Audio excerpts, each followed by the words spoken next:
ونتوكل عليه ونعوذ بالله من شرور أنفسنا ومن سيئات أعمالنا من يهده الله فلا مضل له ومن يضلل فلا هادي له وأشهد أن لا إله إلا الله وحده لا شريك له وأشهد أن محمدا عبده ورسوله أرسله بالهدى ودين الحق ليظهره على الدين كله ولو كره المشركون اللهم صل على محمد وعلى آل محمد كما صليت على إبراهيم وعلى آل إبراهيم إنك حميد مجيد اللهم بارك على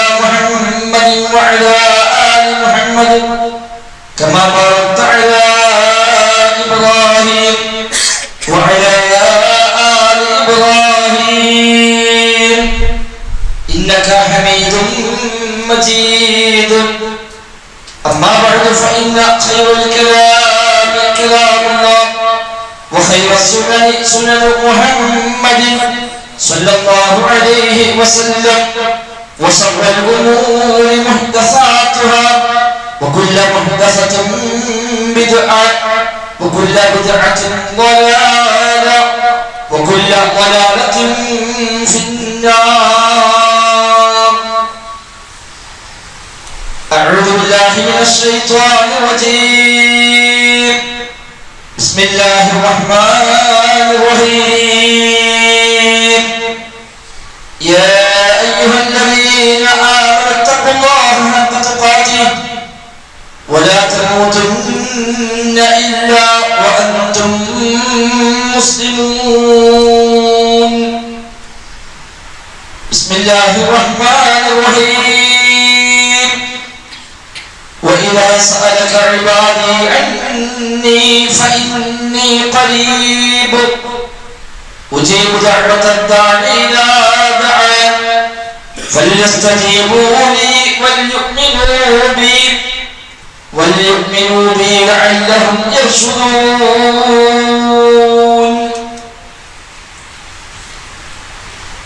സത്യ വിശ്വാസികളെ റഹ്മാനായ അല്ലാഹു സുബ്ഹാനഹു വ തആലയുടെ നിയമനിർദ്ദേശങ്ങൾ കഴിവിന്റെ പരമാവധി ജീവിതത്തിൽ പാലിക്കാൻ ശ്രമിച്ചുകൊണ്ട് തഖ്വയോടെ ജീവിക്കണേ എന്ന് പ്രത്യേകമായി ഓർമ്മപ്പെടുത്തുകയാണ് അല്ലാഹു സുബ്ഹാനഹു വ തആല നമുക്കെല്ലാം തൗഫീഖ് പ്രദാനം ചെയ്യുന്നതാണ്. ഇതൊന്ന് നീങ്ങിയിരുന്നാൽ പെടുന്ന ആൾക്ക് സൗകര്യമാണ്. പരമാവധി താഴത്തിന് നിൽക്കാനാണ് എപ്പോഴും ശ്രദ്ധിക്കേണ്ടത്. സഹോദരികൾ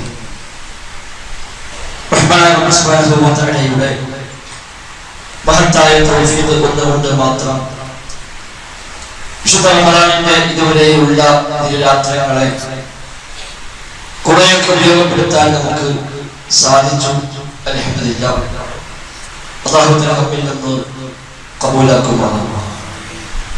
ഇനിയുള്ള ബാക്കിയാവുന്ന ഏതാനും ദിവസങ്ങൾ ഏറ്റവും വിശുദ്ധമായ ദിനങ്ങളിലേക്കാണ് നമ്മൾ കടക്കാൻ പോകുന്നത്.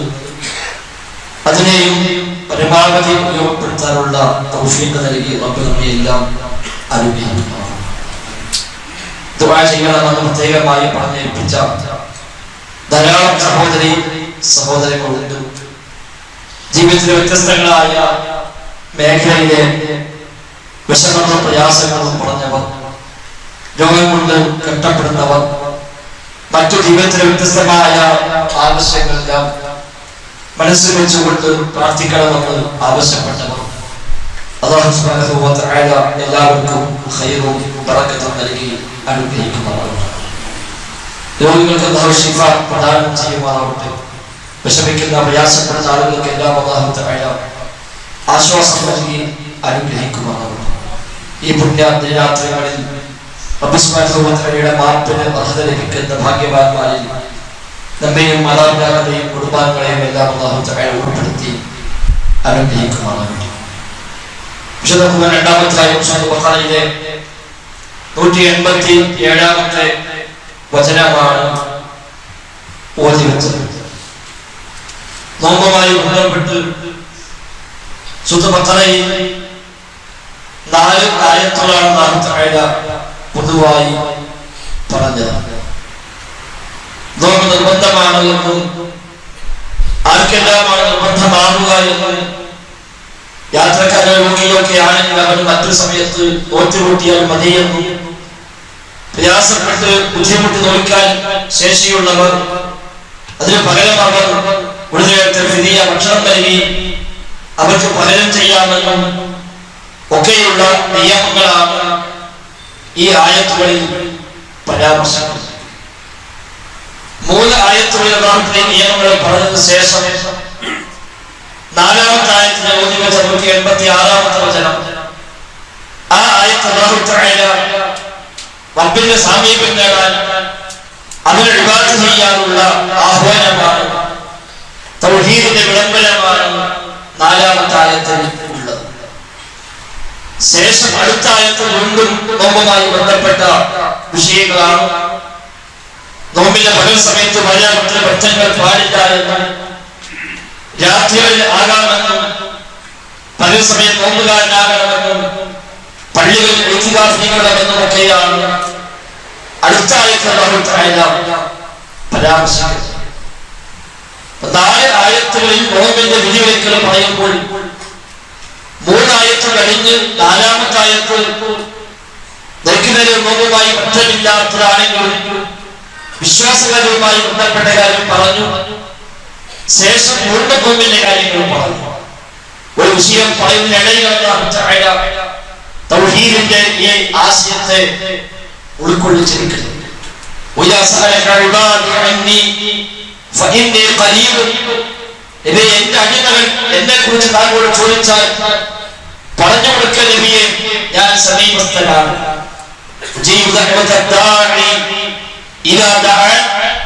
ദുആ ചെയ്യുന്നവൻ എന്നോട് ദുആ ചെയ്താൽ അവന്റെ ദുആക്ക് ഞാൻ ഉത്തരം നൽകും.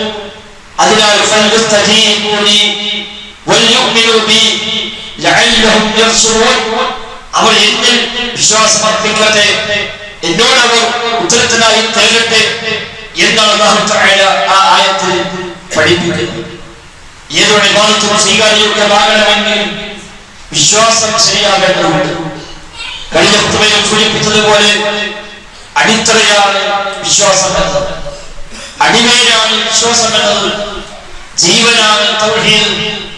ആ തൗഹീദാകുന്ന ജീവൻ നഷ്ടമായ തൗഹീദാകുന്ന അടിത്തറ തകരാറുകൾ സംഭവിച്ചാൽ, തൗഹീദാകുന്ന അടിവേരിന് വിള്ളൽ സംഭവിച്ചാൽ അതോടുകൂടി ബാക്കിയെല്ലാം നിഷ്ഫലമാണ്.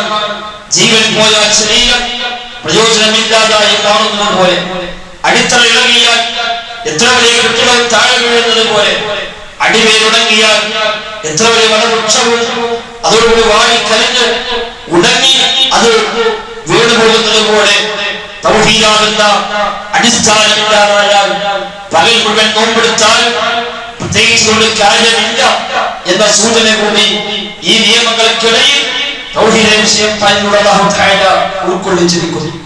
രാവിലെ മുതൽ വൈകുന്നേരം വരെ അന്നപാനീയം ഉപേക്ഷിച്ച് വികാരങ്ങൾ നിയന്ത്രിച്ച് റഹ്മാനായ റബ്ബിന് വേണ്ടി 13 മണിക്കൂറാണ് നാം ഇപ്പോൾ പകൽ സമയത്ത് നോമ്പുകാരനായി കഴിഞ്ഞുകൂടുന്നത്. അത് മുഴുവൻ ബാധ്യനാവാൻ, അത് മുഴുവൻ ഇല്ലാതാവാൻ വിശ്വാസത്തിൽ സംഭവിക്കുന്ന ഒരു ചെറിയ പാളിച്ച മതി എന്നർത്ഥം. അല്ലാഹു തആല വലിയ പ്രാധാന്യമാണ് തൗഹീദിന്റെ വിഷയത്തിൽ നൽകിയത്. അതുകൊണ്ടാണ് റമദാനിൽ തന്നെ ഒരു ബദർ യുദ്ധമുണ്ടായത്. തൗഹീദിന്റെ ആശയക്കാരും ശിർക്കിന്റെ ആളുകളായിട്ടുള്ള ഏറ്റെടുത്തലായതുമല്ല തൗഹീദ്. ബദർ യുദ്ധം എന്നത് മക്കയിൽ നബിയുടെ വരുന്ന കാലഘട്ടത്തിൽ ജീവിച്ചിരിപ്പുള്ള അറബികൾ തലമുറകളായി ശിർക്കിന്റെ വഴിയെ സഞ്ചരിച്ചവരാണ്.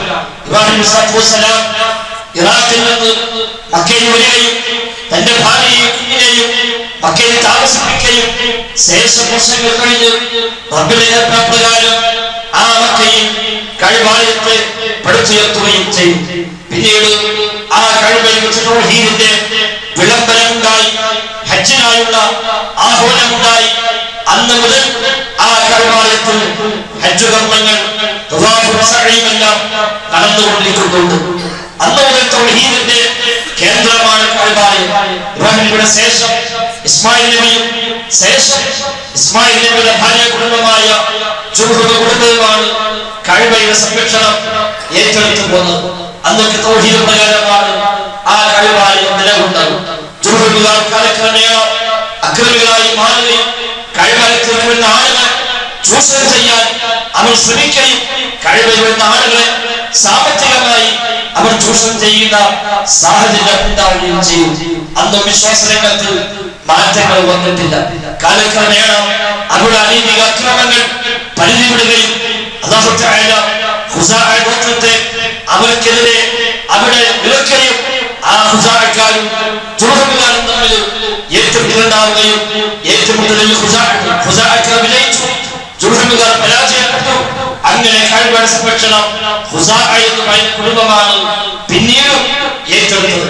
ഇബ്രാഹിമിന്റെ ശേഷം തലമുറകൾ കഴിഞ്ഞ് നൂറ്റാണ്ടുകൾ കഴിഞ്ഞിട്ടാണ് ഈ ഏറ്റുമുട്ടൽ നടക്കുന്നത്. അതോടുകൂടി ഖുസാഅ എന്ന് പറയുന്ന കുടുംബങ്ങളുടെ കയ്യിലേക്ക് എത്തി കഅബയുടെ സംരക്ഷണം.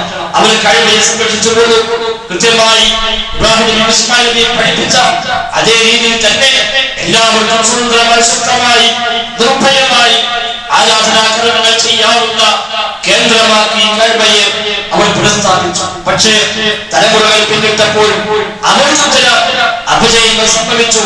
അവർ ധിക്കാരികളായി മാറി, അവർ മക്കളായി മാറി. അതിനോടൊപ്പം അവരവിടെ ശിർക്കിന് തുടക്കമിടുകയും ചെയ്തു. ഖുസാഅക്കാരാണ് കഅബയിൽ ആദ്യമായി വിഗ്രഹം സ്ഥാപിച്ചത്.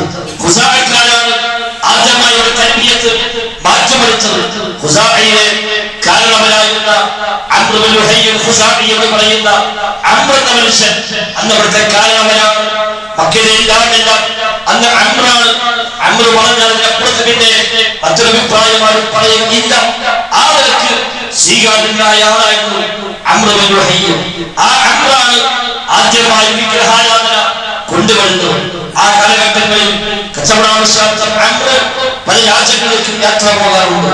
അന്ന് യമനിലേക്കും സിറിയയിലേക്കും ബസ്രയിലേക്കും എല്ലാം കച്ചവട സംഘങ്ങളുമായി പോകുന്ന ആളാണ് അംർ ബിൻ ലുഹൈ.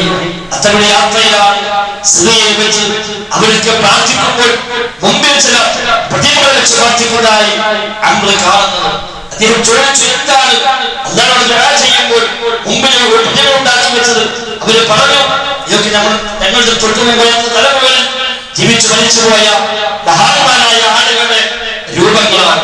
ഇവരെ ഇളയാന്മാരാക്കി ഞങ്ങൾ പ്രാർത്ഥിക്കുന്നു, ഇവരെ മുൻനിർത്തി അല്ലാഹുവോട് പ്രാർത്ഥിക്കുന്നു. അല്ലാഹു തആല വേഗം ഉത്തരം നൽകാറുണ്ട്. ഇവരെ മുമ്പിൽ വെച്ച് പ്രാർത്ഥിച്ചാൽ പെട്ടെന്ന് മഴ ലഭിക്കാറുണ്ട്, രോഗം ശിഫയാകാറുണ്ട്. പഠിച്ചവർക്ക് ഉത്തരവ് കിട്ടാൻ ഇത് ഏറെ പര്യാപ്തമാണ് എന്ന് അവൻ അംർ പറഞ്ഞു കൊടുക്കുകയും അതിൽ ആകൃഷ്ടനായ അംർ അവരുടെ ഒരു വിഗ്രഹത്തെ ഏറ്റുവാങ്ങുകയും ചെയ്തു. ഹുബൽ എന്ന വിഗ്രഹത്തെ അവർ അംറിന് അവരുടെ ഒരു ഗിഫ്റ്റായി സമ്മാനമായി നൽകുകയും അന്ന് അംർ കച്ചവടം കഴിഞ്ഞ് മടങ്ങി വന്നപ്പോൾ ഈ ഹുബൽ എന്ന വിഗ്രഹവുമായിട്ടാണ് മക്കയിലേക്ക് എത്തുന്നത്. മക്കയിൽ വന്ന് എല്ലാവരെയും വിളിച്ചുകൂട്ടി എല്ലാവർക്കും അത് പറഞ്ഞു ബോധ്യപ്പെടുത്തി. അങ്ങനെ എല്ലാവരുടെയും അംഗീകാരത്തോടുകൂടി ആ കഅബയിൽ ആദ്യമായി ഹുബൽ എന്ന വിഗ്രഹത്തെ സ്ഥാപിച്ചത് അംർ ബിൻ ലുഹൈ ആയിരുന്നു. അവിടെ മുതലാണ് തൗഹീദ് അവിടെ വഴിമാറുന്നത്. ശിർക്കിലേക്ക് അവർ പോകാൻ ആരംഭിക്കുന്നത്. പിന്നീട് വിഗ്രഹങ്ങളുടെ എണ്ണം വർദ്ധിച്ചു വന്നു. ലാത്തയും ഉസ്സയും മനാത്തയും ഒക്കെ മക്കയിൽ ജീവിച്ച മഹാന്മാരായ ആളുകൾ അവിടേക്ക് പേരുകൾ അവിടെ വിഗ്രഹങ്ങൾ ഉണ്ടായി. ഓരോ കുടുംബങ്ങൾക്കും പ്രത്യേകമായ വിഗ്രഹങ്ങൾ ഉണ്ടായി. പിന്നീട് പ്രാർത്ഥന മാത്രമല്ല, എല്ലാ ആരാധനയും ഈ വിഗ്രഹങ്ങളിലേക്ക് വഴിമാറിപ്പോകുന്ന സാഹചര്യം ഉണ്ടായി. എവിടെ കാലഘട്ടത്തിൽ അവിടെ നേർച്ചകളുണ്ട്, സത്യം ചെയ്യലുണ്ട്, ബലികർമ്മങ്ങളുണ്ട്, അതേപോലെ വ്യത്യസ്തമായ ആരാധനാകർമ്മങ്ങളുണ്ട്. അല്ലാഹു തആല നിർവഹിക്കുന്നു, അതോടൊപ്പം അല്ലാത്തവർക്കും നിർവഹിച്ചുകൊണ്ടിരിക്കുന്നു. സൂറത്തുൽ മാഇദയിൽ എല്ലാം അല്ലാഹു തആല അവരുടെ നേർച്ചയുമായി ബന്ധപ്പെട്ട കാര്യം പരാമർശിക്കുന്നുണ്ട്.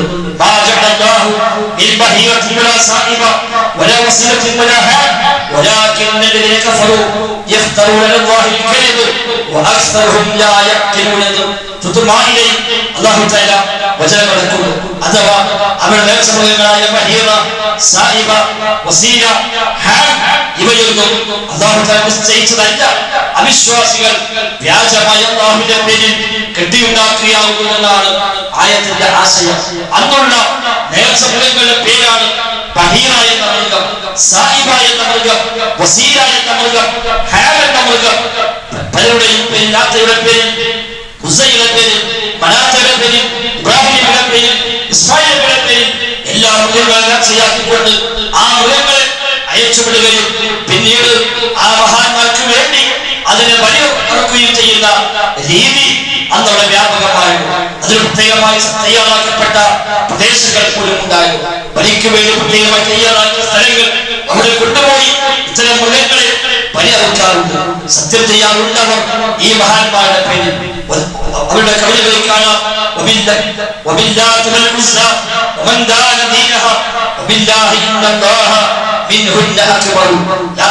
സത്യം, സത്യം, അല്ലാഹുവാണ് സത്യം.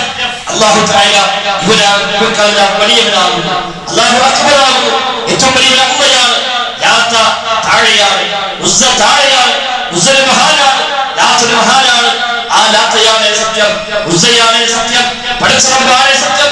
എന്നാൽ അല്ലാഹു തആല മിൻഹുന്ന അക്ബറു, അവയേക്കാളെല്ലാം വലിയവനാണ് എന്ന് പ്രഖ്യാപിക്കുന്നവരായിരുന്നു അവരൊക്കെ എന്ന് കാണാൻ കഴിയുന്നു.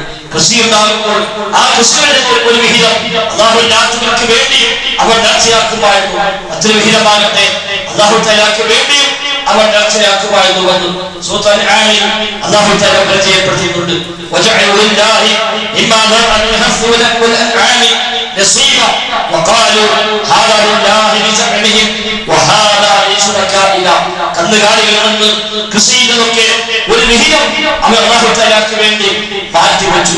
വഖാലു ഹാദാ ലില്ലാഹി, ഒരു പറയും ഇത് അല്ലാഹുവിനാണ് എന്ന് പറയും. ബിസഅമിഹിം, അവരുടെ വാദപ്രകാരം. കാരണം അല്ലാഹു പഠിപ്പിച്ച രീതിയിലല്ല, അല്ലാഹു ആവശ്യപ്പെട്ട രൂപത്തിലല്ല, അമർത്തമുണ്ടാക്കി വെച്ച രീതിയിലാണ് അവർ നിർവഹിക്കുന്നത്.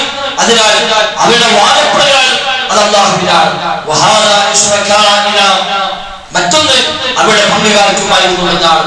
കൃഷി ഉണ്ടാകുമ്പോൾ ഈത്തപ്പഴ തോട്ടങ്ങളിൽ നിന്ന്, ഗോതമ്പിന്റെ തോട്ടത്തിൽ നിന്ന്, കുന്തത്തോട്ടത്തിൽ നിന്നൊക്കെ ഒരു വിഹിതം അല്ലാഹു തആലയ്ക്ക് വേണ്ടി അവർ നേർച്ചയാക്കി മാറ്റിവെക്കും. മറ്റൊരു ഭാഗം ലാത്തക്ക് വേണ്ടി, ഉസ്സയ്ക്ക് വേണ്ടി, ഇബ്രാഹിമിക്ക് വേണ്ടി, അത്തരം മഹാന്മാർക്ക് വേണ്ടി അവർ മാറ്റിവെക്കും. അങ്ങ് അത് രണ്ടും കൃത്യമായി അവർ സംരക്ഷിച്ച് സൂക്ഷിച്ച് പോരുമായിരുന്നുകൊണ്ടാണ് അല്ലാഹു തആല പരിചയപ്പെടുത്തുന്നത്. അതാണ് മക്കയിലെ ആളുകൾ, അവരുടെ ആൾ നബിയും സഹാബത്തും ഏറ്റുമുട്ടുന്നത്. എന്തിനാണ് ഏറ്റുമുട്ടത്? ഇന്ന് അതേ ബലിയുടെ പേരിലാണ് ഇവർ നേർച്ച അർപ്പിക്കപ്പെടുന്നത്. അതേ ബലിയുടെ പേരിലാണ് മൃഗങ്ങളെ ബലിയറുക്കുന്നത്. അതേ ബലികൾ വിളിച്ചുകൊണ്ടാണ് ജീവിതത്തിലെ ഏത് പ്രശ്നങ്ങൾക്കും പ്രയാസങ്ങൾക്കും ഇവിടെ അവരോട് ആളുകൾക്കുള്ള ആവലാദികൾ ബോധിപ്പിച്ചുകൊണ്ടിരിക്കുന്നത്. ആ ബലിയുടെ പേരിലാണ് നാട് മുഴുവൻ നേർച്ചപ്പെട്ടികൾ സ്ഥാപിച്ച് അതിൽ പടകഴിഞ്ഞാൽ എന്റെ രോഗം ശരിയാവും, എന്റെ മുറാദ് ഹാസിലാവും, കളഞ്ഞുപോയ വസ്ത്രങ്ങൾ കിട്ടുമെന്ന് ആളുകൾ വിശ്വസിച്ചു കൊണ്ടിരിക്കുന്നത്. സഹോദരികളെ, യഥാർത്ഥത്തിൽ അന്ന് ഏത് ആശയവുമായിട്ടാണ് ബദരീകൾ ഏറ്റുമുട്ടിയത്, അതേ ആശയത്തെ ഇവിടെ ഇസ്ലാമിന്റെ പേരിൽ കൊണ്ടുവരാനാണ് പരിശ്രമിച്ചുകൊണ്ടിരിക്കുന്നത്. അല്ലാഹുവില്ലാത്തവർക്ക് നേർച്ച ആ സമൂഹത്തോട് അല്ലാഹുവിന്റെ റസൂൽ സ്വല്ലല്ലാഹു അലൈഹി വസല്ലം പരിചയപ്പെടുത്തി. ഇമാം മുസ്ലിം ഉദ്ധരിക്കുന്ന ഹദീസ്, അല്ലാഹു തആല ശപിച്ചിരിക്കുന്നു അല്ലാഹുവില്ലാത്തവർക്ക് വേണ്ടി അറുക്കുന്നവനെ അല്ലാഹു ശപിച്ചിരിക്കുന്നുവെന്നാണ് വ്യക്തമായ ഹദീസാണ്. സംശയലേശമന്റെ വ്യാഖ്യാനം ആവശ്യമില്ലാത്ത വിധം നബി തങ്ങൾ പ്രഖ്യാപിച്ചു. അല്ലാഹു ശപിച്ചിരിക്കുന്നു അല്ലാഹുവില്ലാത്തവർക്ക് വേണ്ടി അറുക്കുന്നവനെ അല്ലാഹു തആല ശപിച്ചിരിക്കുന്നു. അത് നബിക്ക് വേണ്ടി അറുത്താലും ശരി, മഹാന്മാർക്ക് വേണ്ടി അറുത്താലും ശരി, പ്രതിഭകൾക്ക് വേണ്ടി അറുത്താലും ശരി, മറ്റേതെങ്കിലും ശക്തികൾക്കോ വ്യക്തികൾക്കോ വേണ്ടി അറുത്താലും ശരി, അല്ലാഹുവില്ലാത്തവർക്ക് വേണ്ടിയാണ് അറുവെങ്കിൽ ആ അറുത്തവനെ അല്ലാഹു ശപിച്ചു എന്നാണ് ഇമാം മുസ്ലിം റിപ്പോർട്ട് ചെയ്ത ആ ഹദീസിൽ പഠിപ്പിക്കപ്പെട്ടിരിക്കുന്നത്. സത്യം ചെയ്യലിൽ നബി തങ്ങൾ പരിചയപ്പെടുത്തി, സത്യം ചെയ്യുന്നുവെങ്കിൽ റബ്ബിന്റെ പേരിലാണ് സത്യം ചെയ്യേണ്ടത്. അല്ലാഹു അല്ലാഹുവിന്റെ പേരിൽ സത്യം ചെയ്തുകൂടാ. അല്ലാഹു അല്ലാഹുവിന്റെ പേരിൽ സത്യം ചെയ്താൽ തീർച്ചയായും അവൻ ശിർക്ക് ചെയ്തു, അല്ലാഹുവിൽ പങ്കുചേർത്തുവെന്ന് നബി തങ്ങൾ പരിചയപ്പെടുത്തി. ഇവിടെ ബദരീകളുടെ പേരിൽ സത്യം ചെയ്യുന്നു, മഹാന്മാരുടെ പേരിൽ സത്യം ചെയ്യുന്നു, എന്തിനേയും പിടിച്ച് സത്യം ചെയ്തുകൊണ്ടിരിക്കുന്നു. പാടില്ല. പടച്ച റബ്ബിന്റെ പേരിൽ സത്യം ചെയ്യാവൂ, അല്ലാഹുവിനോട് തേടാൻ, ജീവിതത്തിലെ പ്രശ്നങ്ങൾ പരിഹരിക്കാൻ റബ്ബിനല്ലാതെ മറ്റാർക്കാണ് സാധിക്കുക?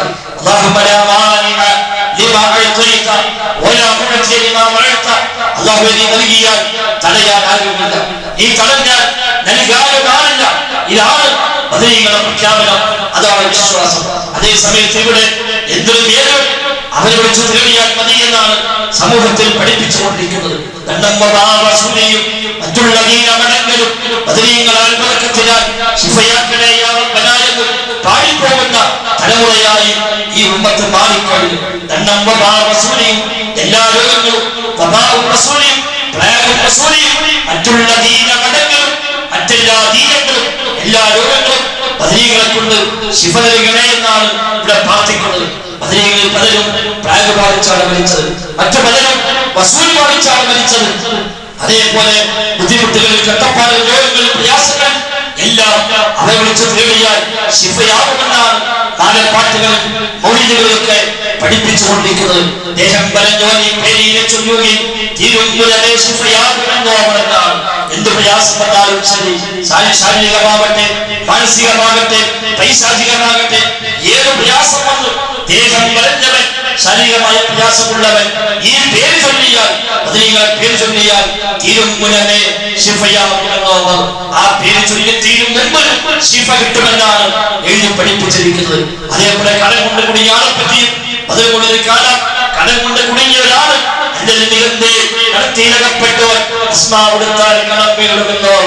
കടം കൊണ്ട് കുടുങ്ങിയ ഒരാൾ ബദരീകളെ പേരൊക്കെ ചൊല്ലിയാൽ എല്ലാ കടങ്ങളും വീട് കിട്ടുമെന്നാണ് പഠിപ്പിച്ചത്. അത് വിശ്വസിച്ചുകൊണ്ട് വീടുകളെ മുമ്പിൽ ബദരീകളെ പേര് എഴുതി തൂക്കുന്നവർ, വാഹനങ്ങളിൽ ആ പേരുകൾ എഴുതി തൂക്കുന്നവർ, അവരെ കൊണ്ട് തപസ്സുരാക്കുന്നു എന്ന് ന്യായം പറയുന്നവർ, അവരെ വിളിച്ച് തേടുന്നവർ, അവരെ പേരിൽ ആരോ സ്ഥാപിച്ച ചൂഷകന്മാർ ഉണ്ടാക്കി വെച്ച പെട്ടികളിൽ കൊണ്ടുപോയി പണമിട്ട് ആ പണമെറിഞ്ഞാൽ ബദരീകൾ ഇത് അറിയുമെന്നും അവർ സ്വീകരിക്കുമെന്നും എന്റെ ജീവിതത്തിലെ പ്രശ്നങ്ങൾ അവർ ഇടപെടുമെന്നും എനിക്ക് ഒരു പരിഹാരം ഉണ്ടാക്കുമെന്നുമുള്ള വിശ്വാസങ്ങൾ മരിക്കാൻ സമയത്ത് പോലും ബദരീകളെ കാവലാണ് ഇവിടെ തേടിക്കൊണ്ടിരിക്കുന്നത്. അഥവാ ഇവിടെ ഈ പാട്ടുകൾ തന്നെ എഴുതി വെച്ചത് കാണാൻ കഴിയും. മരണ സമയത്ത് പോലും അവിടെ കൂട്ടിയിടും, കൂസിനെ കാട്ടിയിടും. മരിക്കാൻ സമയത്ത് സമയത്ത് എന്റെ ഈമാൻ തെറ്റിക്കാനായി പിശാച് ശ്രമിക്കുന്ന ആ സമയത്ത് ബദരീകളെ കാവൽ, ബദരീകളെ തുണ നൽകണേ എന്നാണ് തേടിക്കൊണ്ടിരിക്കുന്നത്. ീരുമായി യാതൊരു ബന്ധവുമുള്ള ആശയങ്ങളല്ല ഇതൊന്നുമെന്ന് നാം തിരിച്ചറിയുക. ഇത്തരം ആശയങ്ങൾ സ്വീകരിച്ചവരാണ് ബദരീകൾ ഏറ്റുമുട്ടിയത്. അവിടുത്തെ മക്കയിലെ അവിശ്വാസികൾ മുസ്ലിമീങ്ങളുടെ വിശ്വാസമായിരുന്നു ഇതൊക്കെ എന്നാണ്. അവരും പഠിച്ചവരോട് പ്രാർത്ഥിച്ചു, റബ്ബല്ലാഹുവിനോട് പ്രാർത്ഥിച്ചു, ഇവിടെ അല്ലാഹുവിനെ നേർച്ചയായിരുന്നു, അല്ലാഹുവിന്റെ നേർച്ചയായിരുന്നു, അല്ലാഹുവിന്റെ പേരിൽ മൃഗങ്ങളെ ബലിയർത്തു, അല്ലാഹുവിന്റെ പേരിൽ മൃഗങ്ങളെ ബലിയർത്തു. റഹ്മാനായ റബ്ബിനെ ഭയപ്പെട്ടു, അതേപോലെ മറ്റു പലരെയും ഭയപ്പെട്ടു. റബ്ബിൽ പ്രതീക്ഷ വെച്ചു, റബ്ബല്ലാഹുവിനെയും അവർ പ്രതീക്ഷ വെച്ചു. അല്ലാഹു തആല പഠിപ്പിച്ചത് അത് ശരിയല്ല എന്നാണ്. അതുകൊണ്ടാണ് ഈ ആയത്തിൽ ഇദാ സഅലക ഇബാദി അന്നി ഫഇന്നി ഖരീബ്, നബിയെ എന്റെ അടിമകൾ എന്നെ കുറിച്ച് ചോദിച്ചാൽ പറഞ്ഞു കൊടുക്കൂ, ഞാൻ സമീപസ്ഥനാണ്. അതുകൊണ്ട് അല്ലാഹു തആല സമീപസ്ഥനാണ്, എല്ലാം അറിഞ്ഞുകൊണ്ടിരിക്കുന്നു, എല്ലാം കേട്ടുകൊണ്ടിരിക്കുന്നു.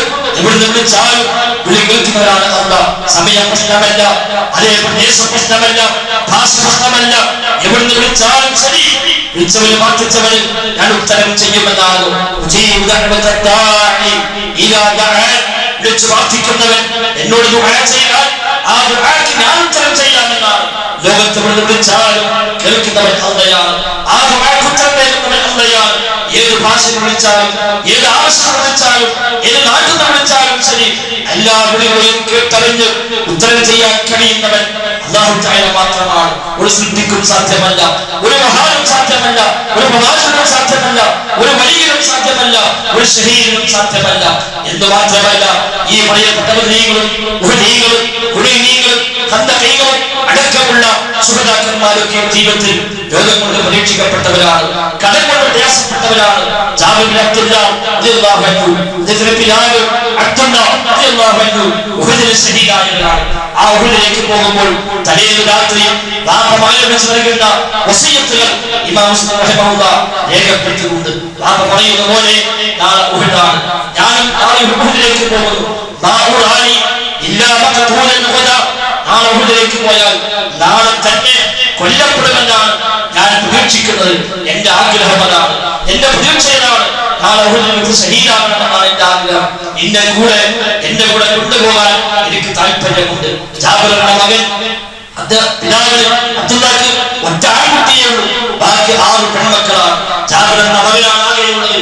ആ മകനൊന്ന് വിവാഹം പോലും കഴിച്ചിട്ടില്ല, ചെറിയ പ്രായമാണ്. അന്നാണ് ബാപ്പ പറയുന്നത്, എന്നെ കൂടെ കൊണ്ടുപോകാൻ എനിക്ക് താല്പര്യമുണ്ട്, പക്ഷേ എനിക്ക് വലിയ കടബാധ്യതയുണ്ട്, ഒരുപാട് കടമുണ്ട്, ഒരു വലിയ കുടുംബത്തിന് ഉത്തരവാദിത്തമുണ്ട്. നീ മാത്രമാണ് ഒരു ആൺമകനായുള്ളത്, ബാക്കിയെല്ലാം പെൺമക്കളാണ്. ഞാനും നീയും പോയി ഉഹദിൽ നമ്മൾ രണ്ടുപേരും ഷഹീദായാൽ ഈ കടമേറ്റെടുക്കാൻ പിന്നെ ആരുമില്ല, ഈ കുടുംബത്തെ അത്താണിയാകാൻ പിന്നെ ആരുമില്ല. ഈ 2 ബാധ്യതകൾ ഇല്ലായിരുന്നെങ്കിൽ എന്നെയും ഞാൻ കൂടെ കൊണ്ടുപോകുമായിരുന്നു. നീയും ഷഹീദാണെന്ന് കാണാൻ എനിക്ക് ആഗ്രഹമുണ്ട്.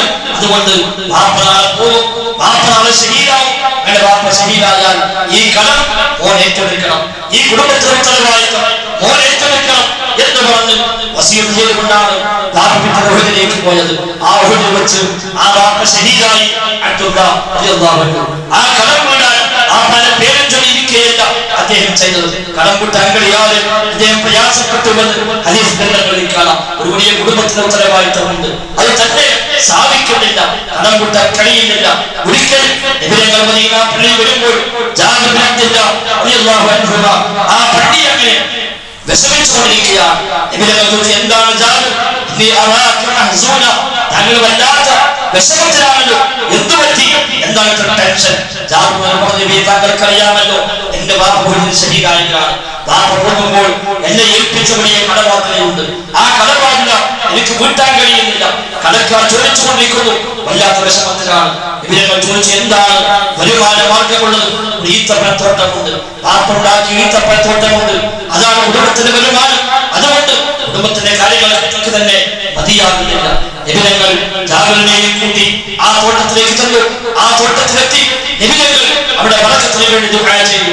ആ വർഷം ധാരാളമായി കൃഷിയുണ്ടായി, ധാരാളം വിളവുണ്ടായി, എല്ലാം വിറ്റ് അത്യാവശ്യം സാമ്പത്തികമായ ലാഭം കിട്ടി, കടങ്ങളൊക്കെ വീട്ടി എന്ന് ഹദീസിൽ കാണാം. അല്ലാതെ നബിതങ്ങൾ പറഞ്ഞില്ല, ജാബിർ എന്റെ വാപ്പ ഷഹീദല്ലേ, ഉഹദിൽപ്പെട്ടവരല്ലേ, ആ വാപ്പാന്റെ പേര് എഴുതിയാൽ മതി, വാപ്പാന്റെ പേര് എഴുതി അത് ഒട്ടിച്ചു വെച്ചാൽ മതി, കടം വീടുമെന്നല്ല നബിതങ്ങൾ പരിചയപ്പെടുത്തിയത്. ലോകം കൊണ്ട് വരഞ്ഞവരാണ് ബദരീകൾ പലരും. അബൂ ഉബൈദ റളിയല്ലാഹു അൻഹു ബദരീകളുടെ 6ാമത്തെ നേതാവാണ്.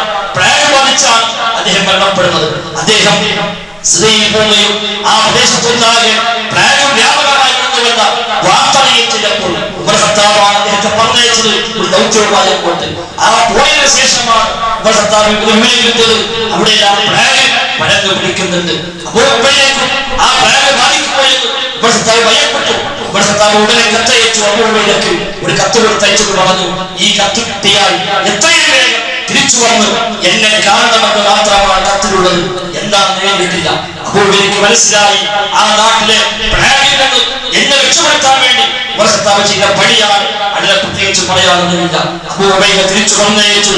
ഇവിടുത്തെ മുസ്ലിമീങ്ങൾക്ക് എന്താണോ ബാധിക്കുന്നത് അത് ഞാൻ ഏറ്റെടുക്കാൻ എനിക്ക് സന്തോഷമേ ഉള്ളൂ, ക്ഷമിക്കണമെന്ന് പറഞ്ഞു തിരിച്ചു പോകാതിരിക്കുകയും ആ നാട്ടിൽ ആ മുസ്ലിമീങ്ങൾ ഒരുപാട് ആളുകൾ പ്രായമാരിച്ചു വിളിച്ച കൂട്ടത്തിൽ അബൂ ഉബൈദയും മരിക്കുകയും ചെയ്തുവെന്ന് കാണാൻ കഴിയും. ബദരീങ്ങളിൽ പലരും വ്യത്യസ്തമായ രീതിയിലാണ് അവരുടെ വഫാത്തുണ്ടായത് എന്നാണ് ചരിത്രത്തിൽ കാണുന്നത്. ഒന്നാമത്തെ നേതാവാണ് റസൂൽ സ്വല്ലല്ലാഹു അലൈഹി വസല്ലം.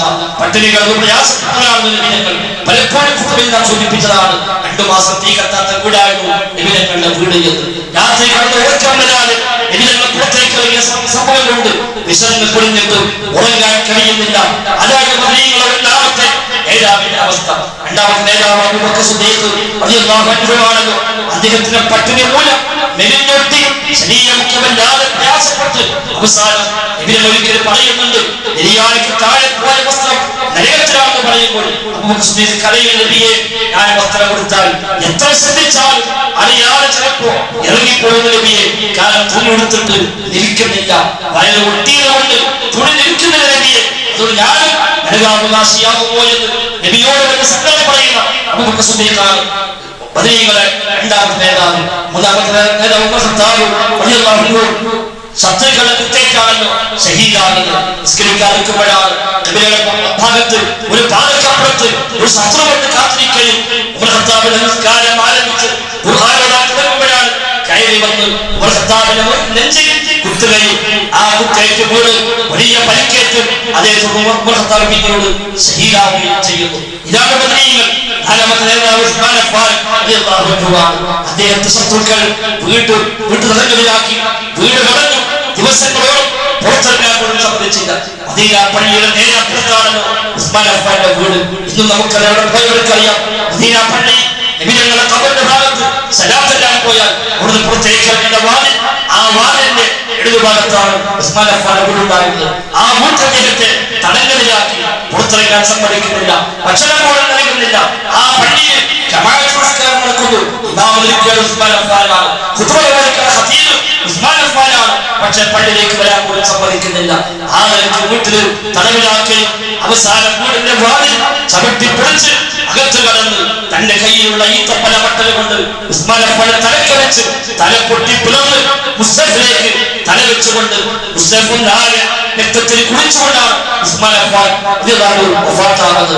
മുസ്തഫിൽ തല വെച്ചുകൊണ്ടാണ് അദ്ദേഹം വീണത്, അദ്ദേഹം വഫാത്തായത്. ആ കിടപ്പിലാണ് ശത്രു കയറി വന്ന് തന്റെ കാലം കൊണ്ട് ഉസ്മാൻ അഫ്ഫാനെ തല മുസ്തഫിൽ നിന്ന് തട്ടിത്തെറിപ്പിച്ചുകൊണ്ട് പറഞ്ഞ വാക്കുണ്ട്, അവിശ്വാസി ഒരു മനുഷ്യൻ ഇത്ര നല്ല സ്ഥലത്ത് മരിച്ചു കിടക്കുന്നത് ഇതിനു മുമ്പ് ഞാൻ കണ്ടിട്ടില്ല എന്നാണ്. തന്റെ വാള് കൊണ്ട് ഉസ്മാൻ അഫ്ഫാനെ വയറ്റിൽ കുത്തിയിറക്കി ആ വാള് കുത്തിപ്പിടിച്ച് നിൽക്കുന്ന രംഗം ഇബ്നു കസീർ റഹിമഹുല്ലാഹ് അൽ-ബിദായത്തു വൻ-നിഹായ എന്ന ഗ്രന്ഥത്തിൽ രേഖപ്പെടുത്തിയിട്ടുണ്ട്. അതിലെ നാലാമത്തെ നേതാവാണ് ഉസ്മാൻ അഫ്ഫാൻ. അഞ്ചാമത്തെ നേതാവ് അലി ഇബ്നു അബീ ത്വാലിബാണ്.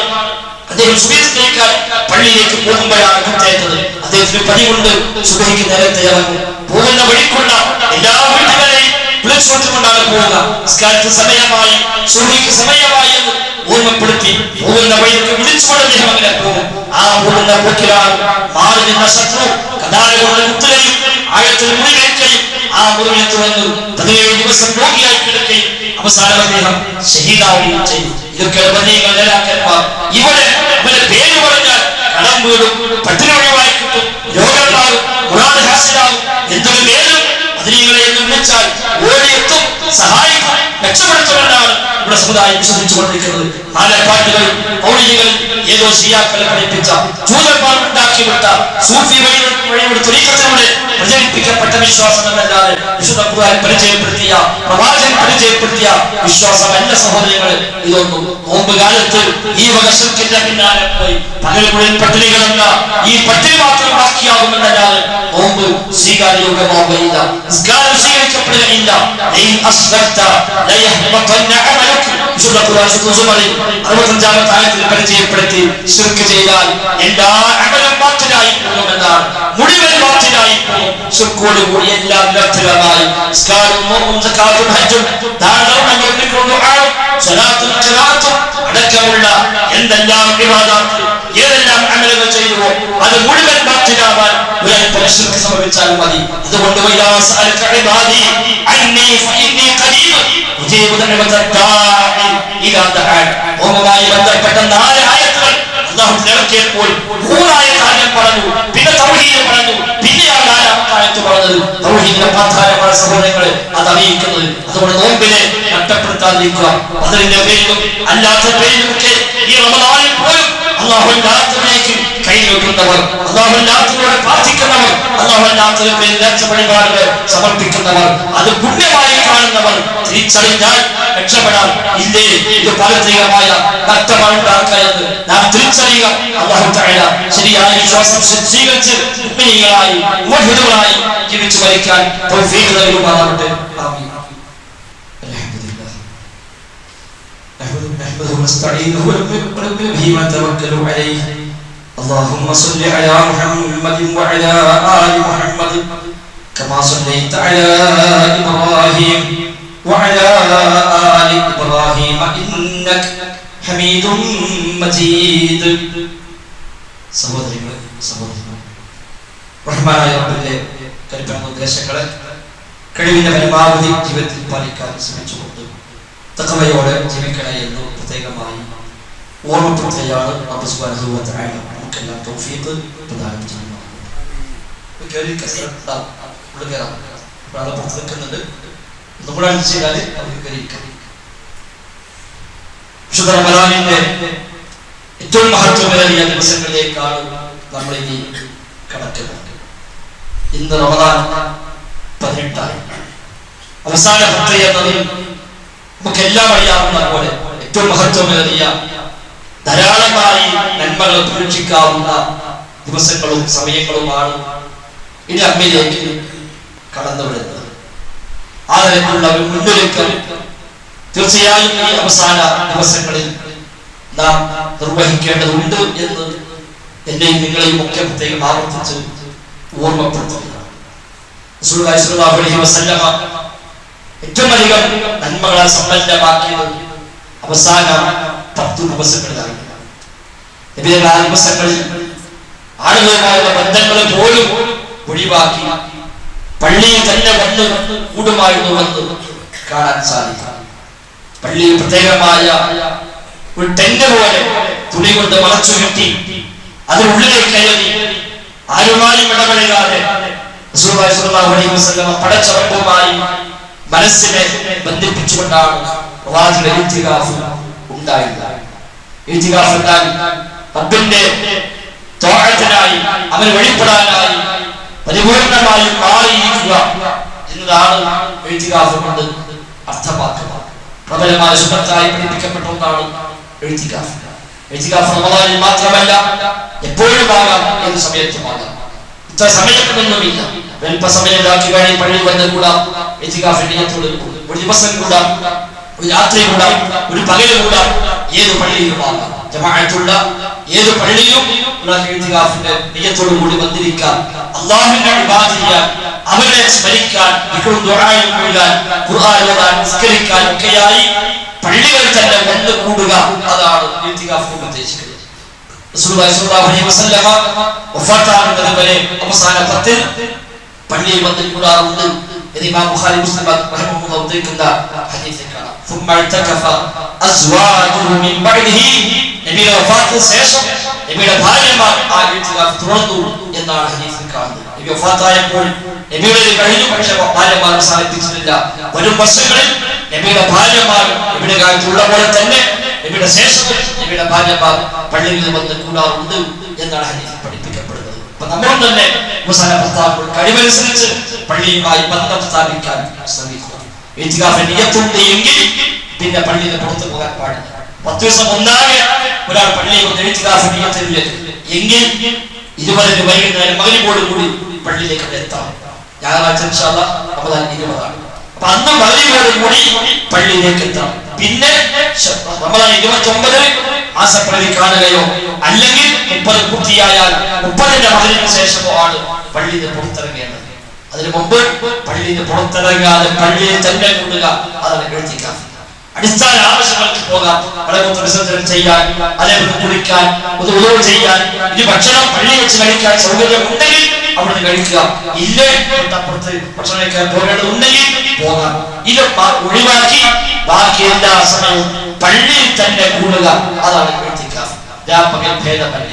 10 ദിവസം ഒന്നാകെ ഇത്തികാഫ് ഉദ്ദേശിക്കുന്നുവെങ്കിൽ റമദാൻ 20 മഗ്‌രിബോട് കൂടി പള്ളിയിൽ എത്തുകയും റമദാൻ അവസാനത്തെ മഗ്‌രിബ് വരെ പള്ളിയിൽ തന്നെ കൂടുകയും ചെയ്യുക. കളിച്ചിൽ തമാശകൾ ഒഴിവാക്കി, ആളുകളുമായുള്ള സഹവാസങ്ങൾ, ഇടപാടുകൾ അത്യാവശ്യമില്ലാത്തതൊക്കെ ഒഴിവാക്കി പടച്ചറപ്പുമായി മനസ്സിനെ ബന്ധപ്പെടുത്തുക, അതാണ് ഇത്തികാഫ്. പള്ളി വന്ന് കിടന്നുകൊടുക്കാതെ മാത്രമല്ല, അല്ലാഹുവുമായി മനസ്സിനെ ബന്ധിപ്പിക്കുക, ഖൽബിനെ റബ്ബുമായി ബന്ധിപ്പിക്കുക, ദുആകളിൽ, ദിക്റുകളിൽ, അതേപോലെ ദൈവസ്മരണകളിൽ, ദീനിയായ കാര്യങ്ങളിൽ ഒക്കെ വ്യാപൃതമാകുക, അതാണ് ഇത്തികാഫ്.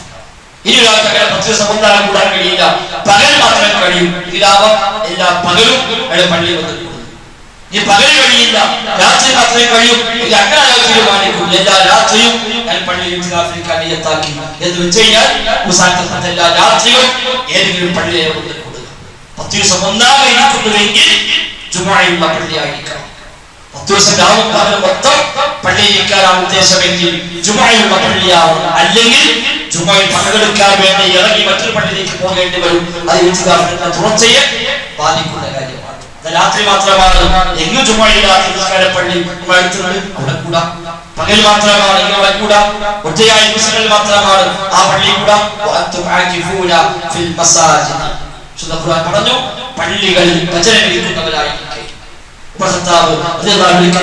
ചോദിക്കുന്നുണ്ട്, ഇമാം ബുഖാരി മുസ്ലിം ഉദ്ധരിച്ച ഹദീസാണ്. ഉപസത്താവ് ചോദിക്കുന്ന നബിയെ, ജാഹിലിയ്യക്കാർ മുസ്ലിം ആവുന്നതിന് മുമ്പ് ഞാൻ ഒരു നേർച്ച നടന്നിട്ടുണ്ട്. മസ്ജിദുൽ ഹറാമിൽ വന്ന് ഒരു രാത്രി ഇത്തികാഫിരിക്കാൻ ഞാൻ നേർച്ചയാക്കിയിട്ടുണ്ട് നബിയെ, ഞാനത് പൂർത്തിയാക്കിയിട്ടില്ല. അന്ന് ഉപസത്താവ് മുസ്ലിം അല്ല.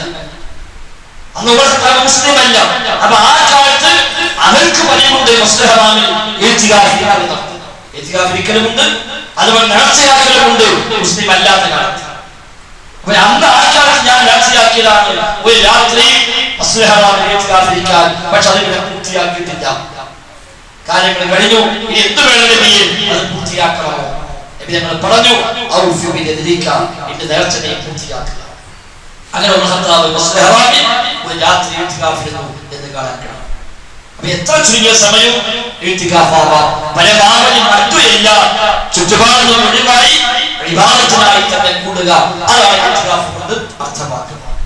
അതേപോലെ ഖുർആൻ പാരായണം, ദിക്റുകൾ, ദുആകൾ, തസ്ബീഹുകൾ, സ്വലാത്തുകൾ, ദീനുമായി ബന്ധപ്പെട്ട ചർച്ചകൾ അതൊക്കെ ആവാം. ആ നിലയ്ക്കുള്ള നന്മകളിൽ മാത്രം മുഴുകി, പ്രതിഫലാർഹമായ നന്മ ലഭിക്കുന്ന കാര്യങ്ങളിലേക്ക് മാത്രം മുഴുകിക്കൊണ്ട് ഈ ദിവസങ്ങളെ ഉപയോഗപ്പെടുത്തുക. നമ്മൾ പരമാവധി അതിൽ പരിശ്രമിക്കേണ്ടതുണ്ട് എന്ന് സാന്ദർഭികമായി ഓർമ്മപ്പെടുത്തുകയാണ്. അതേപോലെ അവസാന 10 ഒറ്റയായ രാവുകൾ പ്രതീക്ഷിക്കാവുന്ന രാത്രിയാണ് ലൈലത്തുൽ ഖദ്ർ. അവസാന 10ലാണ് ലൈലത്തുൽ ഖദ്ർ എന്നും ഒറ്റയായ രാവുകൾ നിങ്ങൾ പ്രതീക്ഷിക്കുക എന്ന് ഹദീസിൽ കാണാം. ലൈലത്തുൽ ഖദ്ർ എന്നാൽ ഒരു രാത്രിയുടെ പേരാണ്. ആ രാത്രിക്കുള്ള പേരാണ് ലൈലത്തുൽ ഖദ്ർ. ഒരുപക്ഷെ എല്ലാ കൊല്ലവും ഒരേ രാത്രി ആകണമെന്നില്ല. ഖുർആൻ ഇറങ്ങിയ രാത്രി കഴിഞ്ഞു പോയി. ഖുർആൻ ഇറങ്ങിയത് ലൈലത്തുൽ ഖദ്ർ, ഇന്നാ അൻസൽനാഹു ഫീ ലൈലത്തുൽ ഖദ്ർ. നാം ഖുർആൻ അവതരിപ്പിച്ചത് ലൈലത്തുൽ ഖദ്ർ, ഖദ്റിന്റെ രാത്രി. അത് കഴിഞ്ഞു പോയി. ഇതിനേക്കാൾ കാലത്ത് കഴിഞ്ഞ ഒരു രാത്രിയാണ്. ഈ എല്ലാ വർഷവും അവസാന 10 ഒറ്റയായ രാവുകളിൽ ഒരു രാവ് അല്ലാഹു തആല അതിന്റെ ഒരു തീർച്ചയായും നമുക്ക് ഖദ്റിന്റെ രാത്രിയായി നിശ്ചയിച്ചിരിക്കുന്നു. അന്ന് മലക്കുകൾ ഭൂമിയിലേക്ക് ഇറങ്ങി വരും. തനസ്സലുൽ മലായികതു വറൂഹു ഫീഹാ ബിഇദ്നി റബ്ബിഹിം. അന്ന് മലക്കുകൾ ജിബ്രീൽ സല്ലല്ലാഹു അലൈഹി വസല്ലം ഇറങ്ങുന്ന രാത്രിയാണ്. മലക്കുകൾ ഭൂമിയിലേക്ക് വരുന്നു, ജിബ്രീലും ഭൂമിയിലേക്ക് വരും. അത്രയും മഹത്വമേറിയ രാത്രിയാണ്. അതുകൊണ്ട് ഇക്കൊല്ലം ഒരു രാത്രിയായിരിക്കാം, അടുത്ത കൊല്ലം മറ്റൊരു രാത്രിയായിരിക്കാം. എന്നും ഫിക്സായ ഒരേ രാത്രി ആകണമെന്നില്ല എന്നാണ് അഹ്ലുസുന്നയുടെ പണ്ഡിതന്മാർക്ക് പൊതുവെ പറഞ്ഞ അഭിപ്രായം. നബിതങ്ങൾ പറഞ്ഞു, നിങ്ങൾ അവസാന 10 അത് പ്രതീക്ഷിക്കുക, ഒറ്റയായ രാവുകൾ നിങ്ങൾ പ്രതീക്ഷിക്കുക. ആയിഷ റളിയല്ലാഹു അൻഹ നബിയോട് ചോദിക്കുന്നുണ്ട്, ലൈലത്തുൽ ഖദ്ർ ആണ് എന്ന് പ്രതീക്ഷിക്കപ്പെടുന്ന രാവിൽ ഞാൻ എന്താണ് പ്രാർത്ഥിക്കേണ്ടത്? നബിതങ്ങൾ പഠിപ്പിച്ച പ്രാർത്ഥനയാണ്, അല്ലാഹുമ്മ ഇന്നക അഫ്വുൻ തുഹിബ്ബുൽ അഫ്വ ഫഅഫു അന്നി. അല്ലാഹുവേ, ഇന്നക അഫ്വുൻ, നീ മാപ്പ് നൽകുന്നവനാണ് റബ്ബേ. തുഹിബ്ബുൽ അഫ്വ, എനിക്ക് മാപ്പിട്ടവനാണ് റബ്ബേ. ഫഅഫു അന്നി, അത് എനിക്ക് നീ മാപ്പ് നൽകണേ. നബിതങ്ങൾ ആയിഷ ബിബി പഠിപ്പിച്ചു കൊടുത്ത പ്രാർത്ഥനയാണ്.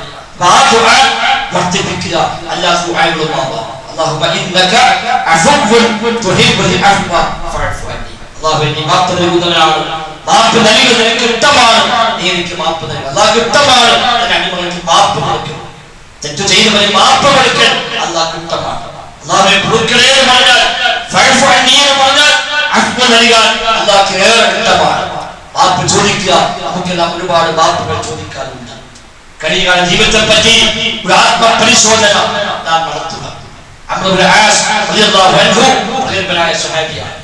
മരിക്കാൻ കേൾക്കുമ്പോൾ അദ്ദേഹം ദീർഘമായി ശക്തമായി കരഞ്ഞുവെന്ന് തബഖാത്തുൽ സഅദ് എന്ന ചരിത്ര ഗ്രന്ഥത്തിൽ രേഖപ്പെടുത്തപ്പെട്ടത് കാണാൻ കഴിയും. അദ്ദേഹം ശക്തമായി കരയുക. നബിക്ക് ഏറെ ഇഷ്ടപ്പെട്ട സ്വഹാബിയായിരുന്നു അംർ ഇബ്നു ആസ്. ആ അമ്രാണ് മരിക്കാൻ കൊടുക്കുമ്പോൾ കരയുന്നത്. കൂടെയുള്ള ആളുകൾ അമ്രെ സമാധാനിപ്പിച്ചു. അല്ലയോ അമ്രെ, നിങ്ങളൊക്കെ എത്രയെത്ര നന്മകൾ ചെയ്തവരാണ്, എന്താ വിഷമിക്കാൻ, എന്താ പ്രയാസപ്പെടാൻ, എന്തിനാ കഴിയുന്നത്? നിങ്ങളൊക്കെ റബ്ബിലേക്ക് മടങ്ങിയാൽ പ്രതീക്ഷിക്കാൻ വകയുണ്ടല്ലോ, എത്ര ഖൈറുകൾ ചെയ്തവരാണ്. അമ്ർ ഇബ്നു ആസ് പറഞ്ഞു, ഞാൻ ഈ സമയത്ത് ഓർത്തത് എന്റെ ജീവിതത്തിന്റെ കഴിഞ്ഞ കാലഘട്ടങ്ങളെ പറ്റിയാണ്. മരിക്കാൻ പോവാണ്, അവസാന സമയങ്ങളാണ്, ഈ പ്രതീക്ഷയില്ല ജീവിതത്തിലേക്ക് മടങ്ങി വരുന്നത്. ആ സമയത്ത് അദ്ദേഹം തന്റെ ജീവിതത്തെ മൊത്തം ഒന്ന് അയവിറക്കി എന്നാണ് അദ്ദേഹം പറയുന്നത്. ആദ്യഘട്ടങ്ങൾ, വ്യത്യസ്തമായ ഘട്ടങ്ങൾ അദ്ദേഹം പറഞ്ഞ ജീവിതത്തിൽ 3 ഘട്ടങ്ങൾ താണ്ടിപ്പോയി. ഒന്ന് തീരുമായി ബന്ധവുമില്ലാത്ത മുസ്ലിം അല്ലാത്ത കാലഘട്ടം. അന്ന് എനിക്ക് ഇസ്ലാം എന്താ അറിയില്ല, എല്ലാ തോന്നിവാസവും ഞാൻ ചെയ്തു. ആ സമയത്താണ് മക്കയിൽ നബിതങ്ങൾ നിയോഗിക്കപ്പെടുന്നത്.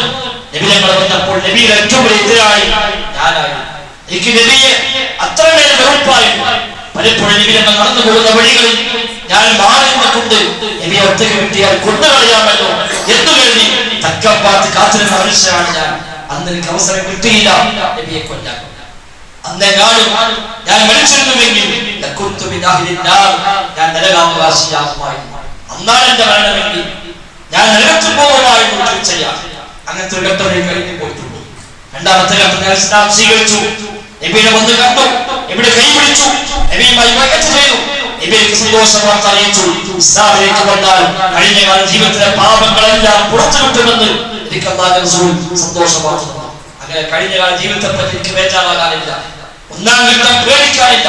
അത് പുറത്തു കിട്ടി ഇസ്ലാമിലേക്ക് വന്നപ്പോൾ ആ രണ്ടാമത്തെ ഘട്ടം എനിക്ക് സന്തോഷമുള്ള സമയമാണ്. നബിയുടെ കൂടെ ജീവിച്ചു. എനിക്ക് ഏറ്റവും പ്രിയപ്പെട്ടവർ അല്ലാഹുവിന്റെ റസൂലായി മാറി.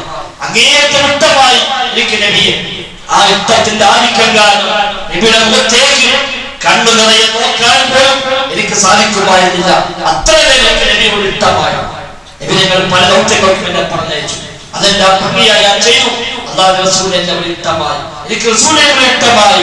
അന്ന് ഞാൻ മരിച്ചിരുന്നുവെങ്കിൽ സ്വർഗത്തിലാകുമെന്നൊരു പ്രതീക്ഷയുണ്ടായി. നബി ഞങ്ങളെ കാലം കഴിഞ്ഞു, ഖലീഫമാരെ കാലം കഴിഞ്ഞു, 4 ഖലീഫമാർ ജീവിച്ചു കഴിഞ്ഞു, അവർ വഫാത്തായി. എനിക്ക് ആയുഷ്കാലത്തിന് പിന്നെയും നീട്ടിത്തന്നു. എനിക്കറിയില്ല മൂന്നാം ഘട്ടം എന്താണ് എന്നറിയില്ല. റബ്ബിന്റെ മുമ്പിൽ എത്തുമ്പോൾ റബ്ബ് ചോദിച്ചാൽ എന്താ ഞാൻ പറയുക എനിക്കറിയില്ല. അതാണ് എന്നെ പ്രയാസപ്പെടുന്നത്, അതാണ് എന്നെ കരയിപ്പിക്കുന്നത് അദ്ദേഹം പറയുകയും ആ കരച്ചോടെ വഫാത്താവുകയും ചെയ്തു എന്നാണ് രേഖപ്പെടുത്തപ്പെട്ടിരിക്കുന്നത്. നമുക്ക് സഹോദരങ്ങളെ വ്യത്യസ്തമായ ഘട്ടങ്ങൾ. ഇന്ന് റമദാനിൽ വെള്ളിയാഴ്ചയിൽ പള്ളിയിൽ വന്നിരിക്കുന്നു. ഇന്നും ജുമുഅക്ക് പോകുന്ന മനുഷ്യന്മാരുണ്ട് മുസ്ലിമീങ്ങളിൽ. റമദാനിലെ പകൽ പരസ്യമായി ഭക്ഷണം കഴിക്കുന്ന മനുഷ്യന്മാരുണ്ട്, പരസ്യമായി ഭക്ഷണസാധനങ്ങൾ വിറ്റുകൊടുക്കുന്ന മനുഷ്യന്മാരുണ്ടാണ്.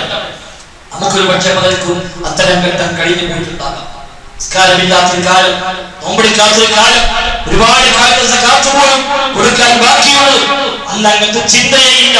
റമദാനായാലും പെരുന്നാളായാലും എന്തുകൊണ്ടാലും ശരി, പള്ളിയുമായി പോലും ബന്ധമില്ലാതെ തോന്നിവാസിയെ ജീവിച്ചുപോയ മനുഷ്യന്മാർ ഈ കൂട്ടത്തിലുണ്ടായേക്കാം. മദ്യപിച്ചവർ, വ്യഭിചരിച്ചവർ, കൈക്കൂലി വാങ്ങിയവർ, ഉണ്ടാക്കിയവർ, എല്ലാ തട്ടിപ്പും വെട്ടിപ്പും നടത്തി അങ്ങനെ കഴിഞ്ഞു പോകുന്ന കാലഘട്ടം ഒരുപക്ഷെ നമുക്കുണ്ടായിട്ടുണ്ടാവാം. അതെല്ലാം പുറത്ത് കിട്ടിയെന്ന് വല്ല ഉറപ്പ് നമുക്കുണ്ടോ? ഇല്ല. അമ്ർ ഇബ്നു ആസ് ഉറപ്പുണ്ട് ഒന്നാം ഘട്ടം പുറക്കപ്പെട്ടു വന്നു. നമുക്ക് എന്തോ ഉറപ്പാണ്? പൊറുപ്പിച്ചിട്ടുണ്ടോ നമ്മൾ? അല്ലാഹു പറഞ്ഞിട്ടുണ്ടോ നമ്മൾ? അല്ലാഹു ആത്മാർത്ഥമായി കരഞ്ഞു പ്രാർത്ഥിച്ചുകൊണ്ടേ ഒരു കാലം കഴിഞ്ഞു പോയി. നമ്മെ ശിർക്കിൽ മുങ്ങി കുളിച്ച കാലഘട്ടം, ഖുറാഫാത്തുകളുടെ പിന്നാലെ പോയ കാലഘട്ടം, തോന്നിവാസിയായി ജീവിച്ച കാലഘട്ടം, എല്ലാം ഉണ്ടായ കാലഘട്ടം. അത് നമ്മെ പോർക്കണേ എന്ന് മനസ്സറിഞ്ഞ് പ്രാർത്ഥിക്കാൻ പോലും സഹോദരങ്ങളെ മനസ്സ് കാണിച്ചിട്ടുണ്ടോ? ഇന്നലെ നമുക്ക് പള്ളിയുണ്ട്, ദീനുമായി ബന്ധമുണ്ട്, തൗഹീദുമായി ബന്ധമുണ്ട്, കുറച്ച് കാര്യങ്ങൾ ചെയ്യുന്നുണ്ട്. എന്നാൽ പോരായ്മകൾ ഒരുപാടുണ്ട്, ഒരുപാട് ദുശ്ശീലങ്ങൾ നമുക്കുണ്ട്, പല സ്വഭാവങ്ങളുമുണ്ട്.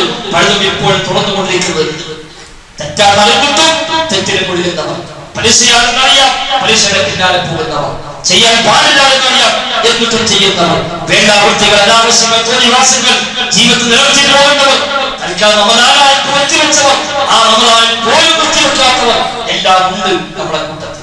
സഹോദരങ്ങളെ, അല്ലാഹുമ്മ ഇന്നക അഫ്വൻ തുഹിബ്ബുൽ അഫ്വ ഫഅഫു അന്നി എന്നത് കേവലം ചൊല്ലിപ്പറയാനുള്ളതല്ല. അല്ലാഹുവേ, നീ മാപ്പ് നൽകുന്നവനാണ്, മാപ്പ് നൽകുന്നവന് ഇഷ്ടമാവട്ടെ, നീ മാപ്പ് നൽകണേ, ഫഅഫു അന്നി എന്ന് മനസ്സിന് ആത്മാർത്ഥമായി തേടാൻ സഹോദരങ്ങൾക്ക് സാധിക്കാം. മാപ്പ് വാങ്ങണം. പടച്ചറപ്പിന്റെ മാപ്പ് വാങ്ങണം. ജീവിതത്തിൽ എന്തൊക്കെ ചെയ്താലും ശരി അല്ലാഹു ഇഷ്ടമാണ് മാപ്പ് കൊടുക്കൽ. എത്ര തോന്നിവാസിയായിക്കൊണ്ട് നമ്മൾ, എത്ര മോശക്കാരായിട്ട് നമ്മൾ എന്റെ റബ്ബിന്റെ ഇഷ്ടമാണ്. റബ്ബേ മാപ്പ് നൽകണേ തേടിയാൽ മാപ്പ് നൽകാൻ അല്ലാഹു ഇഷ്ടമാണ്. 99 ആളെ കൊന്നവൻ 100 ആളെ കൊന്ന് 100 തികച്ചവൻ അല്ലാഹു പുറത്തു കൊടുത്തു സ്വർഗ്ഗം നൽകി എന്നാണ് പഠിപ്പിക്കപ്പെട്ടത്. എത്ര സംഭവങ്ങൾ ചരിത്രത്തിലുണ്ട്, ഹദീസിലുണ്ട്. സഹോദരങ്ങളെ പരീക്ഷ ലഭിക്കുക, അല്ലാഹുവിലേക്ക് മനസ്സറിഞ്ഞ് മടങ്ങുക, ആത്മാർത്ഥമായി പ്രാർത്ഥിക്കുക. കഴിഞ്ഞ കാലത്തെ പറ്റി അവനവൻ സ്വയം ഒന്ന് ഓർക്കുക, അവരോട് തുറന്ന് പറഞ്ഞ് എല്ലാം പുറപ്പിക്കുക. സിദ്ധകാലം നന്നാക്കാൻ പരിശ്രമിക്കുക. അല്ലാഹു തആല തൗഫീഖ് പ്രദാനം ചെയ്യുമാറാകട്ടെ. വിശുദ്ധ റമദാൻ അനുകൂലമായി സാക്ഷി പറയുന്ന ഭാഗ്യവാന്മാരിൽ നമ്മയെല്ലാം ഉൾപ്പെടുത്തുമാറാകട്ടെ. ഈ പുണ്യദിനാത്രങ്ങളെ കഴിവിനെ പരമാവധി ഉപയോഗപ്പെടുത്താൻ നമുക്കെല്ലാം തൗഫീഖ് പ്രദാനം ചെയ്യുമാറാകട്ടെ. മരണപ്പെട്ടു പോയ മാതാപിതാക്കളും ബന്ധുമിത്രാദികളും അല്ലാത്തവരുമായ എല്ലാ വിശ്വാസികൾക്കും അല്ലാഹു തആല മഗ്ഫിറത്തും റഹ്മത്തും നൽകി അനുഗ്രഹിക്കുമാറാകട്ടെ. ലോകത്തിലെ വിവിധ ഭാഗങ്ങളിൽ പ്രയാസപ്പെടുന്ന ധാരാളം സഹോദരങ്ങൾ, വിശേഷ ഫലസ്തീന്റെ മണ്ണിൽ പ്രയാസപ്പെടുന്ന നമ്മുടെ സഹോദരങ്ങൾ, അവർക്കെല്ലാം ആശ്വാസം പ്രദാനം ചെയ്യുമാറാകട്ടെ. പല നേതാക്കന്മാരും പണ്ഡിതന്മാരും ഒക്കെ വ്യത്യസ്തമായ രോഗങ്ങളാൽ പ്രയാസപ്പെടുന്നവരുണ്ട്. അല്ലാഹു തആല അവർക്കെല്ലാം ആശ്വാസം നൽകി അനുഗ്രഹിക്കുമാറാകട്ടെ. വലിയ വലിയ ത്യാഗങ്ങൾ സഹിച്ച് പരീക്ഷകൾ നേരിട്ട് അങ്ങേറ്റം പ്രയാസകരമായ കഴിഞ്ഞു പോകുന്ന പല ആളുകളും ആഹ്വാനങ്ങൾ വന്നിട്ടുണ്ട്. അപ്പൊ അവർക്കെല്ലാം ആശ്വാസം നൽകി അനുഗ്രഹിക്കുമാറാകട്ടെ. വിശുദ്ധ റമദാനിൽ അനേകായിരം മനുഷ്യന്മാർക്ക് അല്ലാഹു തആല മഗ്ഫിറത്ത് നൽകുമ്പോൾ, അനേക മോചനം നൽകുമ്പോൾ ഭാവികളായ ദോഷികളായ സാധുക്കളായ നമ്മയും അല്ലാഹു തആല അതിൽ ഉൾപ്പെടുത്തി അനുഗ്രഹിക്കുമാറാകട്ടെ. اللهم ربنا آتنا في الدنيا حسنة وفي الآخرة حسنة وقنا عذاب النار. اللهم اغفر للمؤمنين والمؤمنات والمسلمين والمسلمات الأحياء منهم والأموات إنك مجيب الدعوات وقاضي الحاجات. ربنا اصرف عنا عذاب جهنم إن عذابها كان غراما إنها ساءت مستقرا ومقاما. اللهم إنك عفو تحب العفو فاعف عنا.